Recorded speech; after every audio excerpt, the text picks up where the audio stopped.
It was intended for the human to support the machine to support the human and working. And AI means something different to anybody you talk to, which is wild. This is AI or Die. Welcome back to AI or Die. We are on episode 17. It is August. Hope y'all are doing well. We are excited to go through a couple different new topics today. We don't have a guest on today's episode, but we've teed up some interesting debates. But as always, let's start with what's new. I'm sitting in front of this new fiddle leaf fig plant I got. Rehgan and Brendan, how much would you guess I paid for this fiddle leaf fig plant? I'm really proud of the deal I got on this.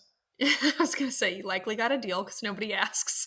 You could guess the price unless you got a good deal. You stole it and you admitted to a felony on a podcast. That's my vote to that answer. Not quite free fitty. No, I got it for $50. It's 7 foot tall fiddle leaf fig. That's a pretty good deal. Costco, if you guys ever go to Costco, has some really good plant deals randomly throughout the year. So. Is it Kirkland brand? Has it got like the little Kirkland brand? Yeah, little Kirkland brand, just like everything else on the leaves. It's like stamped with it. Is that the name Fiddle Leaf Fig? Is that like that? Fiddle leaf fig, and Fiddle Leaf Fig. Yeah, FIDDLE, and they're really hard to keep alive. I find very fickle. Yes. So my move is, instead of trying to keep the plants alive long term, just let them die and buy a new one. And just keep running it through. I've done that way too many times. I'm judging you, but I'm not, because I actively do that. Yeah. Who among us hasn't killed a plant and just replaced it with another new plant? Kill them all the time. I've had this weird aloe plant behind me for a while, and it looks scary at this point. It's just like sprouting in every which way. So still better than an artificial plant. I just can't get into... Only in like my basement or something where I absolutely have to have like an artificial plant, I would do it. But I feel like it's so wrong. See, when the word artificial has really just put a bad taste in everybody's mouth. Yeah. Artificial coloring, artificial plants, now artificial intelligence. Everybody just hates artificial. Yeah. Do you have any artificial plants, Brendan? Or are you a real plant guy? We have no plants, so we're a no plant household currently. Maybe we'll get some. But yeah, I don't even know what would grow well here, or like what would do well, because it doesn't really like... I guess we get a good amount of sun in our place, so we could probably have some. A cactus. I really want to get a Zen garden, like push some sand like by my desk. I think that'd be really nice. We do have a Zen garden. We have a Zen garden, and then we collected like broken tiles in this one creek bed where we go hiking a lot. And so like it's a pretty cool like mosaic of different types of tile, which is also like a signature Gotti thing. So very Barca for sure. That's what I'm talking about. It doesn't have to be a plant garden. It can be a Zen garden. I collect rocks a lot on vacation, so I have a lot of rocks. Do you have any pet rocks? Do you have any pet rocks? I don't give them names. All right. I just collect them because they got cool colors or cool shape. All right. So yeah, I have to put them away. Enough about me though. People are tuning in to learn about artificial intelligence. They're getting like pet rocks, and they're like, okay, we're out. But you know what? That's not the worst idea to have like a new pet rock come out, but it's intelligent in some way, and it kind of learns your, like a Tamagotchi. You know, it kind of learns your life and helps you out.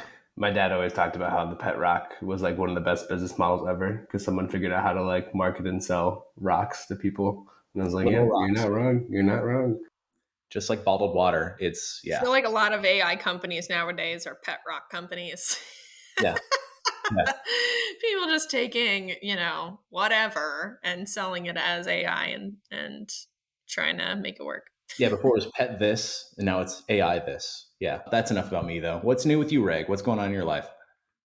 We're moving currently into a new house we bought. So lots of packing, lots of sorting through all your stuff, which is always kind of satisfying. I like to organize things, so I think that's great. It's also a lot of work, and I'm doing a lot of painting and design, interior design of our new place. It's kind of like a blank slate, so just trying to get as much done as I need to get done before we actually move in. And that's honestly all I'm doing, and preparing for all of the travel coming up as well. There's a big travel season coming up in the next 4 months. So yeah, you mentioned messing around with Sherwin-Williams AI, where you can look at paint colors in a room and things like that. Yeah. Yes. There's a tool online on their website where you can upload a picture of the room, and then you can try out different paint colors. It's not perfect because it struggles to detect the boundaries of a wall and of objects. And I think it does okay, but it does feel like you're messing around with Microsoft Paint. Yeah, it's kind of clunky in that way. Yeah, like you're tapping and it fills colors on walls and things like that. Okay, I got you. Yeah, pretty much. It's not bad. I kind of got the general palette that I wanted. So What are your guys' thoughts around like cameras, like all of the tech IoT stuff inside of houses, especially as you're looking at moving into a new place, like IoT enabled light fixtures or the Ring doorbell or things like that? What is your none perspective? of it. I don't touch None it of it. either. I think it's kind of ironic, Listen, like where we work and what we do. I don't want any of it. I don't want the my locks, none of husband that would stuff. never. He would never.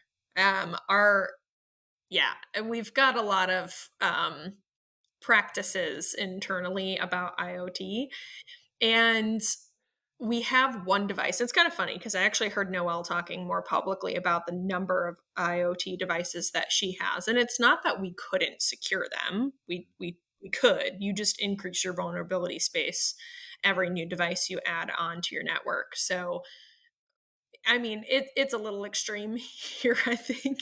I can't even connect our, this like essential oils thing that plugs into our outlet, and everything has an app, right? Like, I mean, Yeah, it's kind of ridiculous.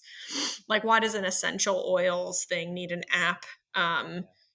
Like, so you can track when it's it's pretty ridiculous. depleting and buy another thing. Like, I can just Yeah, check that, yeah, so I don't know, I feel like some of it's unnecessary, some of it's super useful. Like, I have a hatch that I use for white noise and waking up and going to sleep and whatever.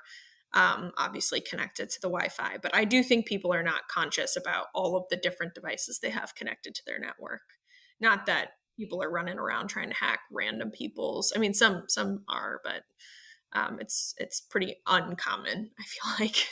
Do you have like an internal ticketing system where you submit it for security review anytime you get a new We should device? at this point. Like, We're a SOC compliant household, so Yeah. honestly, I mean, it's funny, but it's also, it's real. I mean, the work from home situation with COVID really drove that point home. A lot of people are concerned about like the private network of your household. And if you're connected to that network and you're not on something like VPN, yeah, I mean, that could create some cause for concern. Yeah. What's it like where you're at, Brendan? Is there a lot of like door ring bells around where you live, or is it pretty like physical key? Like, what's it like in Europe?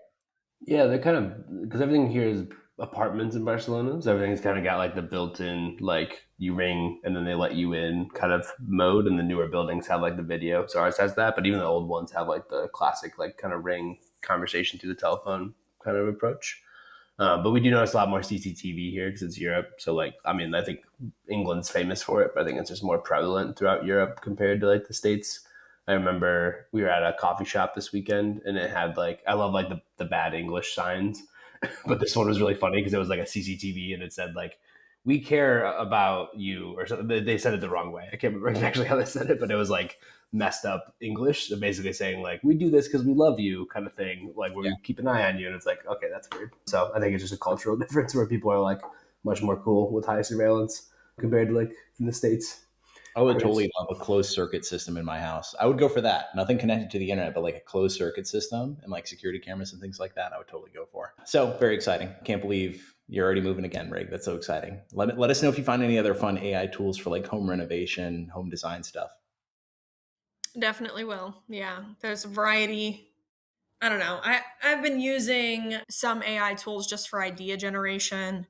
I tend to lean a lot on things like Pinterest, which obviously is not an AI tool, but I feel like Pinterest plus AI would be really fascinating. Like if you could kind of select or curate your own data set with things you liked, which is exactly what you're doing with Pinterest. You're basically just like labeling ideas or things that you like about a house, about style, about whatever. And if you could take all of that, which I'm sure there's probably something out there trying to do this, but if you could take all of that and, train a model to say, hey, incorporate these design elements into my house. I know that there's some interior design tools. I looked into them. That was the first thing I did was looked up AI interior design tools because it's, you know, image generation does actually quite well with architecture and houses.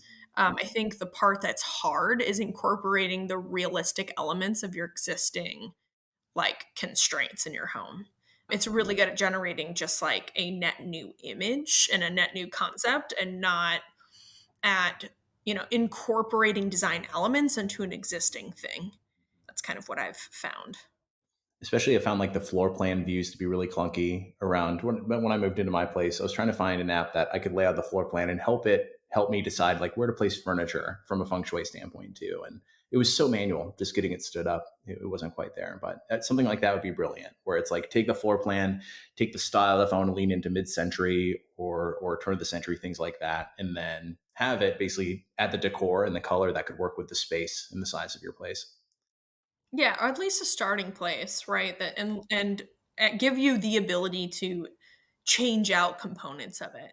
Like I like that. That's why I like these tools is that they give you suggestions and then you have the ability to tweak in real time in an efficient way. And I just don't feel like any of them on the image side are quite there yet. Yeah, my buddy was working on a product that basically it's built specifically for the Vision Pro from Apple for like the spatial computing or the VR stuff. And I wonder if there just needs to be like a VR interface. Like, 'cause I know the AR stuff is like kinda, but like I wonder if the VR stuff will be necessary or more augmented kind of things from there. Because like he was talking about like you can put stuff into the room, resize it, change it, or it could be like dimension fixed. Like they're getting a little bit more knowledgeable about like the space that that object is going into. So I wonder if that will help a lot with like being able to mock stuff up. But I think AI will be great on top of that too, because it could be like, give me 5 different iterations, right? Because that's really what designers are, you know, that's kind of how they work is like, here's 5 different approaches we can take. Like, which one do you like the most? Let me show you more like that. Like, I think that's where those two working together will be really cool, having those technologies helping with problems like that. Yeah, I always struggle with like deciding the art to put on my wall over certain spaces on my walls, like over my couch, and like help connect me to who are artists in the area, what have they made, and what could fit, and help me mock that up over certain spaces on my walls to help decide that. It would be really interesting. This is kind of random, but there is a, I don't know if they're still around, but I met them a little while ago. There is a company in Columbus, I believe, that does like art rentals, but they do it for commercial use. Oh, So yeah. they like grab a bunch of local artists, they kind of curate an art collection. And then as a company that has a physical space, you can rent or subscribe to that service. And then you can kind of refresh your art in your space regularly. And so you don't have to buy it and then sell it again. You can just kind of rent it. That's great, especially for cycling through stuff every quarter, every year, just so you don't have to worry about buying. Because large pieces of art can be extremely expensive. So, like the thought of buying it and then, gosh, throwing it away at the end or figuring out a way to sell it can be quite the burden too. So that's an interesting idea. Yeah, really For cool. sure. All right, let's get into the news. Any other personal life updates, Brendan? Any other things going on in your life that's top of mind? No, just been traveling a lot this summer, and now I'm done traveling. So I'm excited to like kind of hang out in the city and take it easy for a little bit. Labor Day is right around the weekend, or right coming up this weekend. So Yeah, that's perfect timing to kind of like chill out a little bit because it's been a pretty hectic summer. So yeah, I man. love that ready you for the get to fall. also take advantage of the US holidays. Yeah, there's a lot more Spanish holidays. They have plenty. They have a lot. It's like all like the saints, like all the saints days, like the like all the random ones. And it's yeah, it's pretty entertaining because like they'll just be like a random Monday, like oh we have off another holiday, especially in the summer. It's like almost like every other Monday or Friday. It feels like the folks are off. So it's kind of funny. That's Yeah, wild. they know how to do it. That's really cool. We should merge American and Europe holidays, and we'll basically never work at Align AI if we do. Yeah, for sure. Yeah, my girlfriend gets to pick because she works for a Oh, European cool. country, but like Yeah. yeah, so she gets to pick like kind of like goes through and says which one she wants to follow, which is kind of great.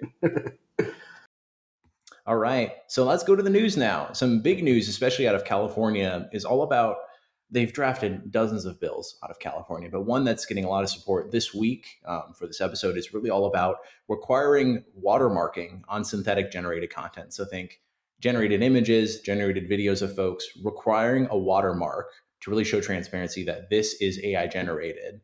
Whereas right now, that is not required, I believe, in any state today. I thought that was interesting and something I want to bring up with you guys. What's your stance around watermarking AI generated content, or what other protections should we put in place, or should we keep it a free for all? Like, what is your stance on AI generated, Gen AI and generated content from an audio visual standpoint, and really helping folks understand what is generated?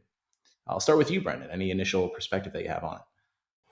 Yeah, I'd say like generally, I don't think people should regulate until they understand it well enough to regulate it, because regulations are pretty heavy. And I'm also worried about all the state level regulations that are happening, kind of disparate without more of a central regulation kind of coming down, which would help unify it. We're actually seeing this with like, I mean, we already know these are problems with like data privacy stuff, but I just hope there's a different pattern that happens with AI. It's kind of hard to keep track of like what's Colorado got and what's California got and how does that impact us, you know? So I think one, it'd be great to have more of a central kind of push for things like this. And then two, I think we should wait to regulate until we know it well. I also, it's always like these things always sound nice in theory, and then you go to like the practical ramifications, right? I was trying to think of like a good analogy, and I remember they were talking about like disclosing when things were airbrushed in marketing materials for like for models or like women's goods and things like that were Body like stuff. Yeah. like body dysmorphia, encouraging kind of like modifications of people. So I think it's kind of an interesting, like from an ethical perspective, it's interesting in that lens too, of like, yeah, we should probably like disclose things that are not real and not true in a way. And then secondly, people should know like, especially in the context of news, like what is coming from a reputable source versus what has been synthetically generated, deep faked, whatever. But yeah, I think like in theory, that sounds like a really good idea. And then just in practice, when you think about all the ramifications, you're like, oh, that's tough. And when it gets to the, oh, that's tough, I feel like that kind of goes down to the individual companies. Like, how does Meta want to handle this on Facebook? How does like X want to handle this on whatever used to be called Twitter? Like, how do we want to think about, like, I think almost each company should kind of dictate that, and then market pressure should push them to do the right thing rather than regulation, because it's hard to like create blanket rules for this kind of stuff. That's my opening arguments. Especially with it being an election year, I think that's why this is getting a lot of traction too. Great opening arguments. And you look at tools like HeyGen, which I'll dive into a little bit more around how those tools are already starting to take their own steps to ensure that they can reduce the amount of, and they have the watermark as an option that you can select or deselect. That's shown up on there too. Yeah. Interesting. Rehgan, your perspective. I like the concept of it. I think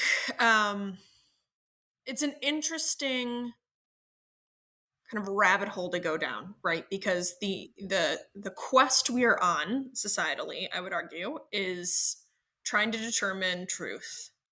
And that is such an incredibly hard task to accomplish. And quite honestly, we'll never get there, but it's good to strive in that direction. And I think, so what does that mean, right? And part of it is it is true that there is a flood of AI generated content, text, audio, video, image, right? And what does that do? Well, for any of the companies that are trying to train their models, we now see that a lot of this AI generated content is creating a performance issue in those models. I think it was shown that, the synthetically generated material, if you train a model on synthetically generated material over and over and over again, so like the outputs of the previous model become the inputs of the next model, and it happens like maybe 5, 6, 7 times, there was research shown that the model kind of collapses on itself at the 7th layer or 6th layer. And so we're running into a problem now where there's just a pollution of AI generated content out there. And it is hard to determine whether or not it is AI generated. In some cases, it's not, but in some cases it is, and especially at scale. The problem I have with this is that you've got your universe of AI generated content, and a subset of that is watermarked. So does it help overall? Yes, it does, I think, to an extent, because just from a training perspective, you can at least sort out particular subset of AI generated content. Not all of it, because you're going to have the ones that don't do it. And how do you enforce that? Like, how do you prove that it was AI generated unless you take them to court and then make them swear under oath, right? Like, that's a problem. And, I do think it is important to pursue potential solutions to this. I wonder how useful it's going to be to make it regulated to do, because are we really concerned about the company? Like, you can hold big companies accountable and you can sue them and take them to court, but like, how many large companies are trying to get away with generating content and putting it out there and trying to make it appear to be truthful? It's not the companies doing it, it's the individuals. And so how do you source some of this back to the individual? I do think in some cases, for example, X has put some terms and conditions in their platform where they can deactivate your account if you're generating, false or deep fakes about maybe, I think the political ecosystem is one of the terms of service that they've put in place, which I think is a great step in the right direction. Now, how do you verify and validate some of that is another question, because we saw obviously the deep fake of the Harris campaign, or the alleged deep fake, I should say, because there's a debate happening on whether or not it was, which I have no opinion on other than that happened. And so I do think that there's a lot of danger just societally. I also think that there's a lot of issues in terms of polluting data on the internet. I think the watermark is an interesting concept for those that want to participate. I'm kind of with Brendan on the fact that I think it would be really hard to enforce. And so what's the point of regulation you can't enforce? Right, especially when you have apps like X helping to enforce it, but that's going across state lines. So are they going to go state by state and look at where the user's from, or where it's been? How do you even get to the enforceability aspect outside of it being kind of a unified thing? Kind of like chasing down piracy back in the day of like pirated movies and pirated songs, and the ability to not only track those down, but hold the people accountable. And ultimately, like, is it justified to hold an individual accountable for things like this? Yeah, and you could enforce companies that are part of the generation stack, right? Like, you can enforce HeyGen, you can enforce OpenAI, you can enforce, any of these other platforms that generate content to do it, which would help. I do think that would help. But what about the open source community? What about getting a model off of, Hugging Face and building your own system and generating content out of that? Like, what do we do there? Yeah. Yeah, I do think like you can kind of just talking through it. I feel like the biggest area, like I like X's policy standard, like that piece around like deep faking people feels like the most opportunity for harm. Like we've already seen some really sketchy stuff. There's a lot of use in like cyber stuff. So I wonder if that should be tightened up in the guardrails. Again, I don't know if that's like the right way to do it is like via regulation, because then it's again hard to enforce, but that does feel like the best area to prevent harm would be like generating videos of people. I saw like the creepy Elon Musk one that's going around of like him being deepfaked, and it looks like very on point. So I think that'd probably be the best opportunity. I just, again, to your point, like how do you validate and know that was generated, especially as they're getting closer and closer to like video parody with like a cam recorder, right? So I think that'll be kind of interesting. Yeah, and Nick, you've been messing around with some deepfake type of technology, and just to be clear, for the record, by request of a customer, not because we're doing it for funsies. But yeah, talk to us a little bit about like your experience with that platform and some of the things they're putting in place to try to prevent these issues. Because HeyGen is one of the leading platforms. So for folks in our audience who haven't used it before, it is a place to help create deepfake videos, deepfake voices. You can set up your own digital avatar. So I can create a digital avatar of Nick, and then I can adjust a script. So him on video with the same background and everything can look like he's talking, and it does a great job of moving eyebrows and eyes, and it looks very realistic. I think one of the leading tools out there. What an interesting thing that HeyGen does at the point of creation is you provide it a sample video to train Nick's mannerisms and movements of him speaking a script, ideally 2 to 5 minutes long. But before you can move forward with setting up that avatar, you have to record yourself either on your laptop webcam or on your cell phone webcam, reading from a script that essentially says like, I, Nick, hereby allow HeyGen to use my likeness, and they give me a security code that's time sensitive that I have to read verbatim on the script. And then what they do is they look at my recorded consent against the video I submitted of myself. And they do a check of like, is that actually Nick on camera versus something that's simulated in there too? So Very interesting way because it's time bound. You have to literally be sitting at your laptop with the avatars you're creating it to speak to it to really help them make sure that Nick, the creator, is consenting to his likeness being used as a HeyGen avatar.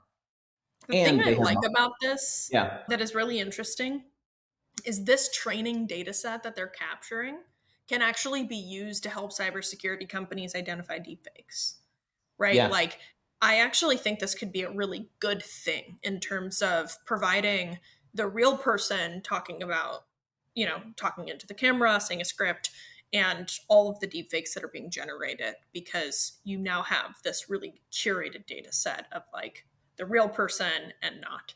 And they have strong moderation in place that tells me that there's some sort of human in the loop at HeyGen as well, because there's the instant verification that I'm assuming they have an internal model checking your recorded consent versus the video submitted.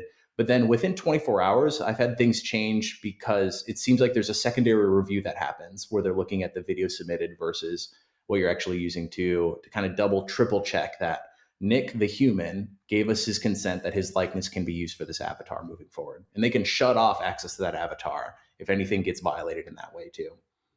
So lots of controls in place. They make it very hard to fake from the creation standpoint. I think following a model like HeyGen for these other apps, if they're working as those creator platforms, is a great first step. I think stopping the bleed from the source like that is going to help. But then we talk about all the other ways it can be used and reused over and over again too, which gets messy to enforce, frankly.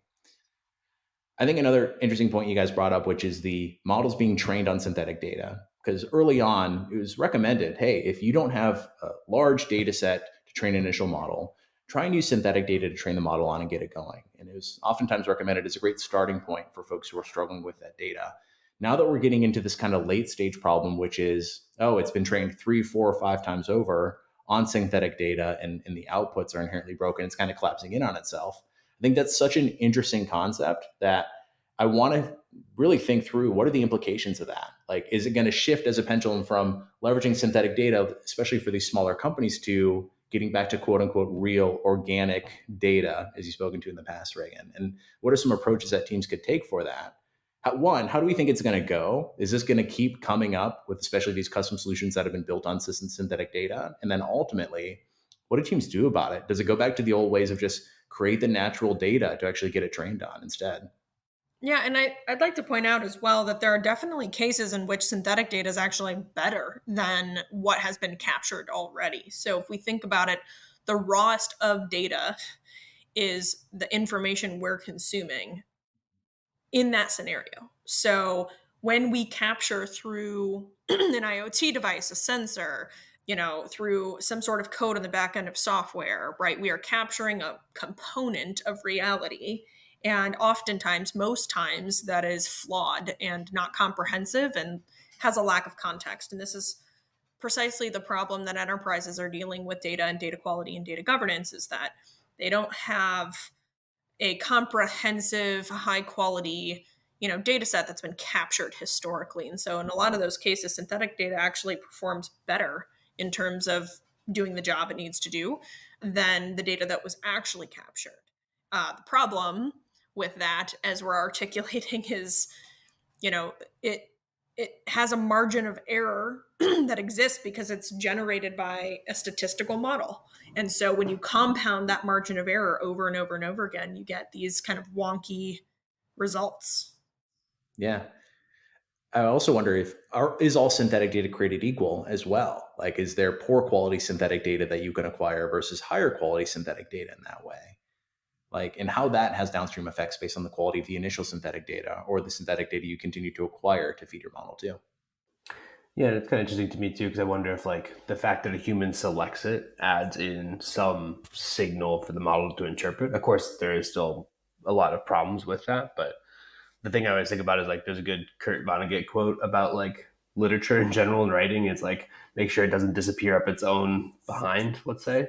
And it's like talking about this self-referencing all the time, right? Like literature can kind of get stuck in that loop too, and that's where it like you need outside forces to kind of help these models find a better path forward, right? And I think this question also begs an interesting one of like a lot of the way these large language models are working today is they're consuming mass amount of information, detecting the patterns that are essentially representations of human intelligence that are uncoverable in that data. I wonder if we'll hit a ceiling with this approach of like large language models, put them with more data, more human in the loop kind of training. Like, will we need a better form of artificial intelligence to go beyond that mass data detection of patterns inside that big data, right? Because we're already seeing kind of this loop that's getting created that's removing some of that human intelligence that's encoded. So Yeah. will we keep being able to like teach the models in this current paradigm? Like, how far will that get us? Will we need another paradigm to take us past that point? I've heard some initial people kind of like talking about that a little bit of like the whole design pattern we're in now with these LLMs. Yeah, because we'll do talks with like data management professionals. And the big aha in the past year with a lot of these data management, data quality, data governance teams is there's these tools that can help us remove nulls and check for errors in the data, ultimately removing the human data from it to help clean it up and make it more high quality data, right? Like more consistent to train a model on. Your point around taking the human out in that way ultimately makes it more synthetic too. And what is the impact of that long term? It's so interesting. Yeah, I actually think this paradigm we're in is going to shift yet again.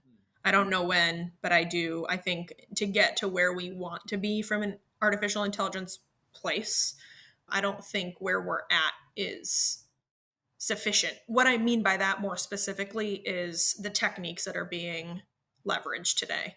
We're basically just throwing a ton of compute at the problem, right? There are more sophisticated or elegant solutions out there around the problems we're trying to solve by modeling this data.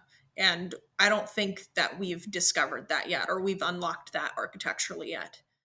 I was listening to a fantastic episode. I mean, painting my kitchen for hours on end. I just throw a bunch of podcasts on and listen as much as I can.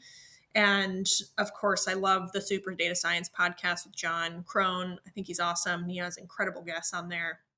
But he had a really great episode 807, if anybody's interested in checking it out, about super intelligence and the 6 singularities.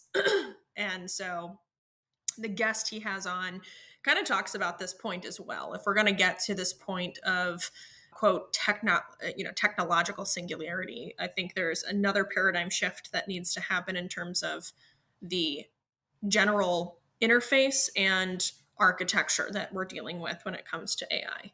And so, yeah, and that episode includes a lot of other, not to go too much on a tangent, but a lot of other really fascinating conversations and implications about, quote, the singularity. It's kind of funny when you think about it because it's like, okay, we're going to take this model, we're going to teach it like everything available on the internet or some huge corpus of human knowledge, right? And then we're going to ask it to do like one small task, right? So that's why I'm hearing people go to these smaller models, like people starting to think do like fine tuning, like these smaller models, like a specific point, because it's like these things are aware of so much information. We kind of use them, at least the way I use them personally, is kind of like Google, replacing Google of like searching and finding information and presenting it in a certain way.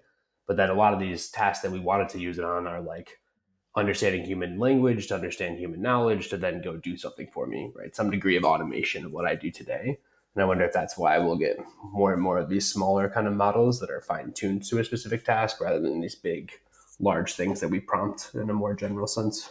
But yeah, go ahead. Right. Why would you need to have general knowledge about World War II if you're trying to solve very specific tasks in the context of a sales team?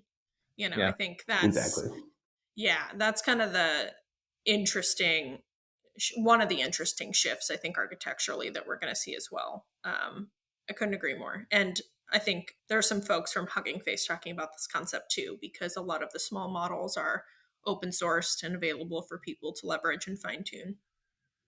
And what does that interaction look like for the end user? How do we make it so it's not just this patchwork of all these different apps that really address subtasks of what you're trying to do, inherently burdening you to jump across different apps and tools to get a workflow done end to end in that way? I know Microsoft's taking strides in that space too, but it just seems like people are already getting frustrated with having to go to specific tools, specific apps for use cases within there, even though it's all under this wider umbrella of artificial intelligence. And I think to no surprise, it comes down to a design problem. I mean, if you're trying to solve a problem, you have to break down a workflow or the intention or the goals into a series of tasks that need to be accomplished. And this is what a lot of people are trying to do with GPTs, or, they're trying to get the AI system to do exactly what they're trying to do and give it goals and give it, be really specific about the tasks they want it to accomplish. And the people that end up being really efficient with these tools are the ones that know how to design that well in their head. They know exactly how to design those goals and how to design those tasks, and they can design the system to do that. And I think that's probably, honestly, one of the bigger challenges. Yeah, we're finding a lot of these OpEx teams, these continuous improvement teams making great strides in this space because they're thinking about the workflow and they're thinking about the task level and what needs done and the logic behind it. So it's like this almost like Lean Six Sigma operational excellence background kind of dovetailing nicely into the AI space as it gets more operational. Just neat to see. One other point I want to bring up too is a lot of these tools and this patchwork that's out there, we're noticing in a lot of these large enterprises, teams are standing up these AI councils, these AI centers of excellence to help address this, right? Because Nick in marketing versus Rehgan in finance and Brendan in technology, they're working across these different apps that they're bringing in, and they're looking for a central body to really get approval. Hey, can I use this AI tool? There's a new AI feature added into one of the tools that I'm already using. What's the approval process for that? So across the board, we're seeing a lot of these big enterprises stand up these councils, these centers of excellence as these kind of bodies of people to review it from a legal and procurement standpoint too. I wonder if that'll continue to evolve or this will become more departmental subcommittees that folks go to as well. Because we're finding that these central councils are really struggling to understand the context of how it's being used in the area, causing a bit of a tension between like the central approving body and all of the people on the ground trying to use it and get value from it as soon as possible. Yeah, it's such an interesting balancing act of like, we want to get things through quickly, but we also want to secure them, which has always been the enterprise technology struggle, right? Is like, we want to launch the prod, but we want you to do these 5 steps first. We want you to be agile, but we also need to do X, Y, Z to make sure it's good once we get there. So I do think we are seeing that pattern where like things are bubbling up out of the tech side of the world. They're also coming from these like kind of top down cross-functional teams. They're starting to kind of mash the concerns together, right? Of like all the IT concerns, security risks, things like that, and like just trying to figure out how to make that the right balance between like delivering and then also securing as they go. Yeah, thoroughness and throughput, like the balance of those two, that tension that they're feeling today, for sure. Yeah, and I think half the battle is people are unaware of the universal space to evaluate risk. So if I don't know how to evaluate the risk and I don't know what, it's like that unknown of what do I need to be concerned about? And then when if we've solved that problem, how do we approach it from a solutions perspective? How do we actually put the right solutions and risk mitigation plans in place to be able to move forward? And so I see those two struggles happening. We can definitely help with the first, right? Because we understand a pretty comprehensive universal problem space when it comes to risk.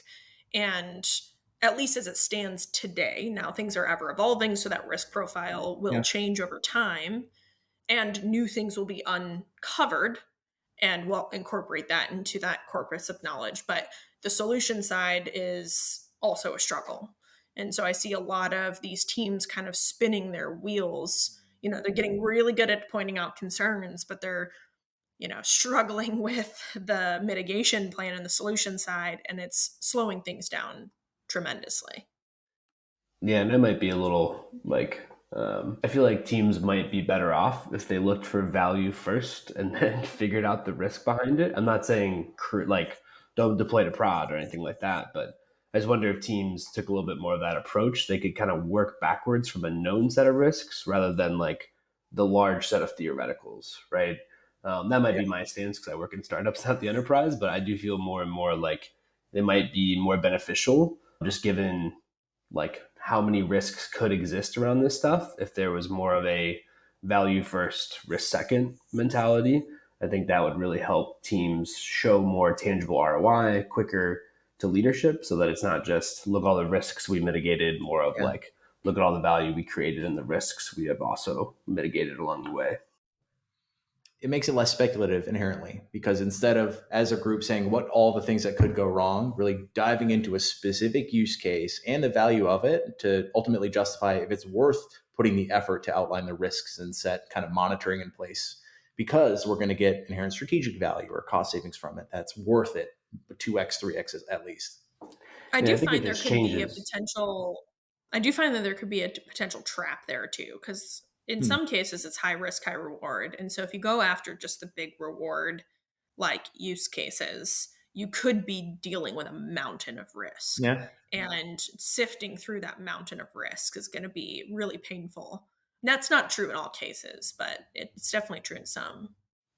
Yeah, and I wonder too, like it just helps to have like, here are the five things we want to look at, right? And then 'cause I feel like when I have the conversations too with like the legal or the IT security side, it's like, well, what are you trying to do? Well, it's like, well, what could we try to potentially be doing is these types of things. But if it's much more tangible, like meeting transcripts or what we're worried about, or we're talking about this specific model we want to build and deploy, like I feel like that might change a little bit of the tenor. It's like, hey, we think this is high value, and then let's kind of walk through the risks together. Yeah, continue to emphasize not all use cases are created equal. Not all solutions are created equal. Just because it's AI doesn't mean we have to follow the same 20 boxes that need checked for these two different solutions, because inherently there's different risk from it being vendor provided versus custom built, from the team that's using it, the frequency that's being used, whether it's customer facing. There's all these kind of sub factors to consider before you just say, org wide, we as a council need these 20 boxes checked off from an info standpoint to approve a use case or a solution. Yeah, and I would call out too, there's a bucket of risks associated with use cases because you've got the actual usage of that tool or that solution that will materialize into some sort of outcome. And there's inherent risk associated with that. But then Yeah. there's also risk associated with the solution side. So you've got two different kinds of risk profiles. On the solution side, that risk is can be determined by, the way that the product has been built, the architecture of the product, the surface area that the product touches, the configurations of the product. And so there are two different evaluation points of risk that have to be ongoing. And I think people are conflating one with the other. If we just focus on the solution side, we're good. Or if we just focus on the use case side, we're good. And the reality is, it needs to be both. You know what's funny too? There's so much effort on this initial approval of these use cases, but we're constantly having to emphasize what's the follow-up review? What's the monitoring over time? It's like they're focused on just doing it now and getting it through, but not really thinking ahead to like what's the 6 months from now review step that we take to ensure that continues to comply, right? Couple that with the background of regulatory changes, especially in highly regulated industries like finance, like healthcare, where there's all these subsets, industry specific risks that need to be considered in regulation setup too. All fun Yeah, stuff. and we're just now, we've heard murmurs, obviously, of the EU AI Act from a lot of different enterprises in terms of we should keep an eye on this, we should make sure we're prepared for this. But now the rubber is hitting the road and they're actually trying to incorporate some actual policy now that it's into effect. So I think we're going to start seeing the landscape change a little bit when it comes to actions in terms of the regulatory ecosystem. Whereas before, it was more, again, based on the theoretical, just understanding what surface area it covers, what sort of restrictions it'll put in place, or what additional overhead those companies are going to have to take on basically to support it. Well put. Well put. All interesting stuff. I think we'll continue to see how this evolves. Gosh, this year, especially being an election year, it's going to be so interesting to see some of the new bills that come out just related to regulating deepfakes and building out that transparency too. Guys, it always comes back to literacy as well. Be skeptical anytime you're looking at images and videos and things like that that are sent to you on social media, on the internet too. There's only so much regulations can do. I still am a big proponent of the burden being on the individual and your literacy and your understanding of what to look for and really how to cut through the noise there. With that, this has been a fantastic episode, guys. Thank you all for listening. This has been episode 17 of AI or Die. We're going to be back in about a month with a guest. We look forward to the next one. But thanks again, everybody, for listening. This is a fun episode. Stay safe out there, and we'll see you on the next one. Thanks, everybody.